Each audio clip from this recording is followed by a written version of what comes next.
Hi everyone, welcome to Mentor Box। मेरा नाम है Bharti and I'm your NEET counseling expert and biology educator as well। और आज मैं अपने बायोलॉजी वाले बच्चों के लिए एक और फॉर्म के बारे में इंफॉर्मेशन लेके आई हूँ जिसका नाम है RUHSCUET। So basically it is Rajasthan university health sciences का कॉमन एंट्रेंस टेस्ट टाइप है जिसमें आप एनरोल कर सकते हैं इन बहुत सारे कोर्सेज जैसे कि बीएससी नर्सिंग हो गया, आपका ऑप्टोमेट्री हो गया, बहुत सारे कोर्सेज है, फार्मेसी हो गया, बहुत सारे कोर्सेज हैं।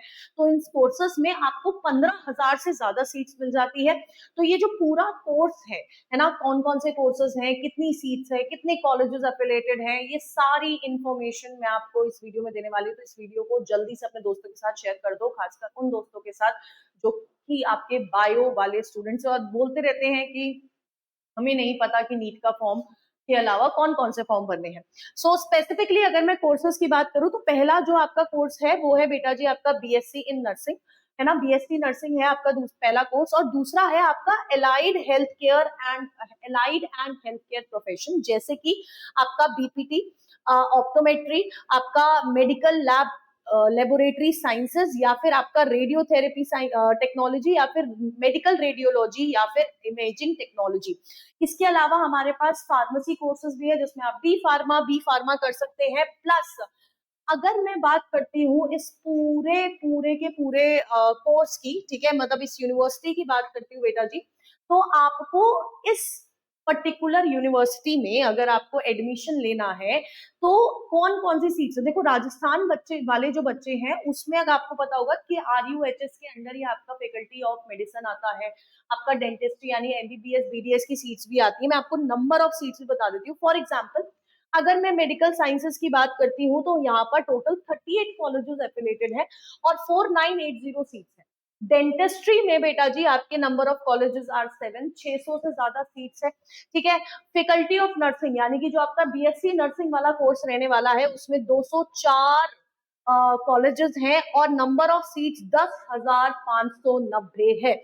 वहीं पर अगर मैं बात करती हूँ आपका नेक्स्ट कोर्स की, विच इज आपका फार्मेसी वाले कोर्स की, तो फार्मेसी में अगर आप देखोगे बेटा जी तो आपको दिखेगा कि number of affiliated courses for B pharma are 38, D pharma के लिए 317 कॉलेजेस हैं और seats are more than 21,540। B pharma की जिसमें 2,680 सीट्स है और डी फार्मा की 18,860 सीट्स है इन टोटल।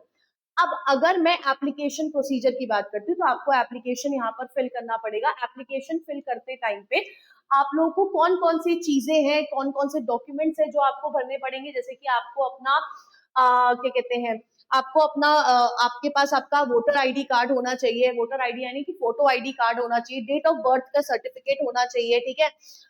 10th की मार्कशीट भी वर्क करेगी अगर आपके पास बर्थ सर्टिफिकेट नहीं है। क्लास 12th की मार्कशीट होनी चाहिए। फोटो आईडी कार्ड में आपका driving licence, PAN card, voter ID card, government और पीएसयू कार्ड, स्कूल आईडी या फिर आधार कार्ड भी चल जाता है। आपके पास 4 फोटोग्राफ, पासपोर्ट साइज फोटोग्राफ्स आपके पास होनी चाहिए। डोमिसाइल सर्टिफिकेट होना चाहिए राजस्थान का, अगर एप्लीकेबल है तो। राजस्थान के बाहर वाले स्टूडेंट्स भी इस फॉर्म को भर सकते हैं। अगर आप किसी कास्ट रिजर्वेशन ले रहे हैं, रिजर्वेशन उन्हीं बच्चे को मिलेगा जो राजस्थान से है। अगर आप किसी रिजर्वेशन के थ्रू ले रहे हैं बेटा जी तो आपका कास्ट सर्टिफिकेट लगेगा, पीडब्ल्यूडी सर्टिफिकेट लगेगा, ईडब्ल्यूएस सर्टिफिकेट अगर एप्लीकेबल है तो। इसके अलावा एक इंपॉर्टेंट चीज ये है कि आपके पास आपकी क्लास 12 का माइग्रेशन या फिर टीसी ट्रांसफर सर्टिफिकेट जरूर से होना चाहिए। अब अगर मैं बात करती हूँ कि यार अगर मैं अंडरग्रेड कोर्सेज की बात करती हूँ, फॉर एग्जांपल बीएससी नर्सिंग की बात करती हूँ, 4 साल का कोर्स है। बीपीटी 5 साल का कोर्स है जिसमें 4 साल आपका पढ़ाई होती है, 1 साल आपकी इंटर्नशिप होती है। ऑप्टोमेट्री में भी 5 साल का कोर्स है, सिमिलर पैटर्न रहेगा, 4 साल पढ़ाई 1 साल इंटर्नशिप। मेडिकल लेबोरेटरी साइंसेज में 4 साल का कोर्स है, 4 साल में आपकी 1 साल की इंटर्नशिप इज इंक्लूडेड।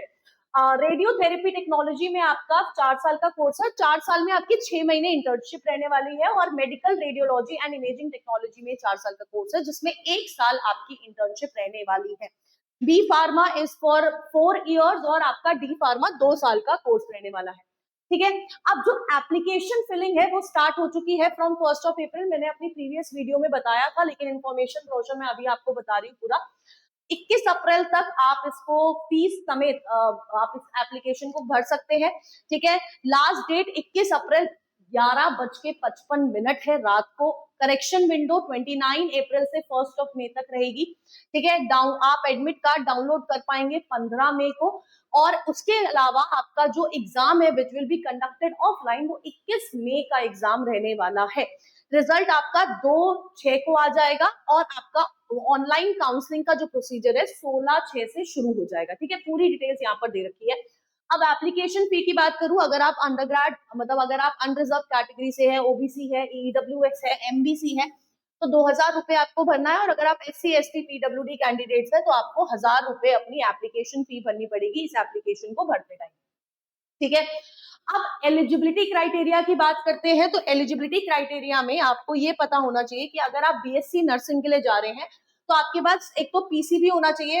अब देखो, a candidate must have passed senior secondary यानी कि +12 conducted by a statutory board at the end of 12 years study under 10+2 pattern, मतलब आपका +2 होना चाहिए। पीसीबीई आपके पास होनी चाहिए। और अगर आप क्या कहते हैं, अगर मैं मार्क्स की बात करूं तो 45% मार्क्स होने चाहिए अगर आप अनरिजर्व जनरल या फिर मतलब ओबीसी एमबीसी कैटेगरी से बिलोंग करते हो। और एससी एसटी से बिलोंग कर रहे हो तो 40% आपके एग्रीगेट मार्क्स होने चाहिए, ठीक है। सिमिलरली अगर मैं बीपीटी की बात करती हूँ तो 10+2 होनी चाहिए, 50% एग्रीगेट मार्क्स होना चाहिए। अगर आप नॉर्मल कैटेगरी से हो, एससी एसटी से हो, तो आपका 40% एग्रीगेट मार्क्स होना चाहिए। Optometry is similar, 50%। ऑप्टोमेट्री में अगर आपके पास पीसीबी है, पीसीएम है, दोनों वर्क करेंगे, 50% मार्क्स आपके होने चाहिए। और यहाँ पर भी अगर मैं लेबोरेटरी साइंसेस की बात करती हूँ तो आपके पास बायोलॉजी एज अ सब्जेक्ट होना चाहिए, मैथ्स वुड नॉट वर्क, और 50% आपके मार्क्स होने चाहिए। सिमिलरली रेडिएशन थेरेपी टेक्नोलॉजी के लिए 50% मार्क्स होने चाहिए, बायोलॉजी एज अ सब्जेक्ट होना ही होना चाहिए। और वहीं पर अगर आप मेडिकल रेडियोलॉजी या फिर इमेजिंग टेक्नोलॉजी की बात करते हो तो आपका बायोलॉजी एज अ सब्जेक्ट जरूर होना चाहिए। फार्मेसी कोर्स के लिए भी सिमिलर आपको क्राइटेरिया देखने को मिलेगा। अब अगर मैं आपको बात करती हूँ एज लिमिट की, 17 साल की आपकी एज होनी चाहिए। कब? ऑन और बिफोर 31 दिसंबर 2020 आपकी 17 साल की एज हो जानी चाहिए। और ये सारे सबके लिए सिमिलर है। बस आपका जो मेडिकल रेडियोलॉजी है या फिर आपका रेडिएशन थेरेपी टेक्नोलॉजी है, इसमें आपकी मैक्सिमम एज लिमिट भी है विच इज 30 इयर्स आपके हो, मतलब आप 17 साल की उम्र से 30 साल का इंसान इसमें आप एप्लीकेबल होते हो। रिजर्वेशन की बात करते हैं तो अगर मैं एससी कैटेगरी की बात करूं 16% रिजर्वेशन, एसटी 12, ओबीसी 21, एमबीसी 5% और ईडब्ल्यूएस आपका 10% रिजर्वेशन रहता है। इसके अलावा डिफेंस का भी 1% सीट रहती है डिफेंस में, यानी कि आपका हॉरिजॉन्टल कोटा भी यहाँ पर लग जाता है डिफेंस का, ठीक है। अब फीमेल के लिए अगर मैं बात करती हूँ गवर्नमेंट पॉलिसी की, तो not less than 25% out of each category, जैसे कि SC ST STA OBC NCL NBC, NCL, EWS, your general category shall be filled from female candidate, ठीक है। अब इंपॉर्टेंट क्या है, आपका जो डोमिसाइल है वो आपके पास होना चाहिए। फॉर दी डोमिसाइल क्राइटेरिया बहुत क्लियरली लिखा हुआ है, admission to the course is open to all residents of India. ऐसा नहीं है सिर्फ राजस्थान वाले बच्चे भर सकते हैं। However preference will be given to the residents of Rajasthan. Preference पहले राजस्थान वाले बच्चों को मिलेगी, उसके बाद आपको मिलेगी, लेकिन आप ऐसा नहीं है फिल नहीं कर सकते, आप फुलफिल कर सकते हैं।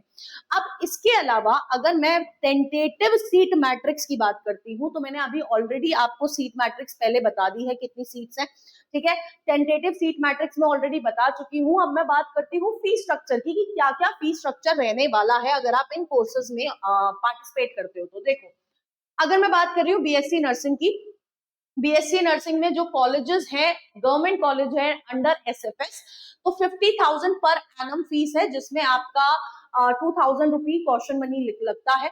और वहीं पर अगर गवर्नमेंट राज एमईएस नर्सिंग कॉलेजेस की बात करते हो तो सेम फीस आपको 50,000 और 20,000 आपका कॉशन मनी है for boys and girls both, ठीक है। अब अगर मैं private colleges, self finance colleges की बात करूँ तो 95,000 आपका मनी रहता है, फी स्ट्रक्चर रहता है पर ईयर के हिसाब से, ठीक है। फिजियोथेरेपी में 90,000 है आपका फी स्ट्रक्चर और 10,000 आपका कॉशन मनी है विच इज रिफंडेबल। और यहाँ पर प्राइवेट कॉलेजेस में भी सेम फी स्ट्रक्चर आपको देखने को मिलेगा विच इज 90,000 प्लस 10,000 का कॉशन मनी। अब अगर मैं ऑप्टोमेट्री की बात करती हूँ, एमएलएस की बात करती हूँ, आरटीटी की बात करती हूँ या फिर एमआरआईटी की बात करती हूँ, यहाँ पर आपका 21,000 आपका क्या है फी स्ट्रक्चर रहने वाला है, जिसमें आपका इसके अलावा 10,500 आपको भरना पड़ेगा और ये आपको वापस भी मिल जाता है, रिफंडेबल होता है। ठीक है, अब वहीं पर अगर मैं बात करती हूँ फार्मेसी की, तो अगर आप government department of pharmacy which is PHTI Jaipur की बात करें तो 15 आपका बी फार्म की फीस नहीं दे रखी है, लेकिन डी फार्म के 15,000 रुपए पर एनम है। RUHS colleges of pharmaceutical sciences which is in Jaipur, यहाँ पर आपकी 75,600 फीस है और आपका 7,500 कॉशन मनी रहता है। और प्राइवेट कॉलेजेस के लिए 1,13,000 आपकी पर एनम फीस रहने वाली है। ठीक है, ये आपका पूरा का पूरा फीस स्ट्रक्चर है। अब अगर आप एग्जाम देने जाते हो, है ना, इफ यू आर गोइंग कि यार मुझे ना एग्जाम देना है, मुझे अब क्या कहते हैं क्या पेपर में आने वाला है, तो आपका पहले तो पीसीबी के हिसाब से 11-12 का सिलेबस रहता है। ठीक है, अब आपको इन टोटल ऑफलाइन एग्जाम देना है, 120 मिनट का एग्जाम होगा, इंग्लिश में होगा एज वेल एज हिंदी में होगा, इन दो लैंग्वेजेस में एग्जाम कंडक्ट होगा। ठीक है, अब यहाँ पर there shall be 100 objective type questions, 100 objective question हो गए, जिसमें डिस्ट्रीब्यूशन 33 क्वेश्चन फिजिक्स से, 33 question from chemistry and 34 from biology या मैथमेटिक्स, डिपेंडिंग आप कौन से कोर्स के लिए अप्लाई करा है। ठीक है, हर एक क्वेश्चन के लिए आपको 4 ऑप्शंस देंगे और हर एक करेक्ट आंसर के लिए आपको +1 मार्क्स मिलेगा and there shall be no negative marking, कोई भी नेगेटिव मार्किंग नहीं होने वाली है इस पर्टिकुलर एग्जाम के लिए। ठीक है, अब अगर आपका एग्जाम क्लियर होता है, आप काउंसलिंग के लिए आगे जाते हो, तो काउंसलिंग फॉर बीएससी नर्सिंग सारे कैंडिडेट्स के लिए 550 रुपए एप्लीकेशन फीस रहने वाली है। एलाइड हेल्थ केयर प्रोफेशंस के लिए 550 है और फार्मेसी के लिए भी 550 है, जिसमें आपको पहले काउंसलिंग में चॉइस फिलिंग करनी पड़ेगी और उसके बाद आपको रिपोर्ट करना पड़ेगा विद ऑल योर डॉक्यूमेंट्स। अब अगर ये पीडीएफ चाहिए आपको, तो आपको हमारे Telegram channel which is mentor box, जिसका लिंक आपको डिस्क्रिप्शन और चैट बॉक्स दोनों में मिल जाएगा, आप उसको फॉलो कर सकते हो, पीडीएफ में वहां पर डलवा दूंगी। दूसरी, अगर ऐसे और फॉर्म्स के बारे में जानना है, do let me know in the comment box. और अगर आप नीट काउंसलिंग से रिलेटेड भी आपको बहुत सारे डाउट है, तो वो आप हमारा एक गूगल फॉर्म है, आप उसको फिल कर सकते हो। गूगल फॉर्म को फिल करने पे आपको हमारी टीम जो है कॉन्टैक्ट कर लेगी, जिससे आपको हेल्प मिलेगी इन काउंसलिंग। इसके अलावा कोई भी बात हो, कोई भी दिक्कत हो, do let me know in the comment box. इस वीडियो को जरूर से अपने दोस्तों के साथ शेयर करें और इस चैनल को सब्सक्राइब करके रख लो, क्योंकि काउंसलिंग जब आएगी बेटा जी, I will be here providing each and every update. So आपको ये चैनल सब्सक्राइब कर लेना चाहिए। And till then, tata bye bye, take care and all the best.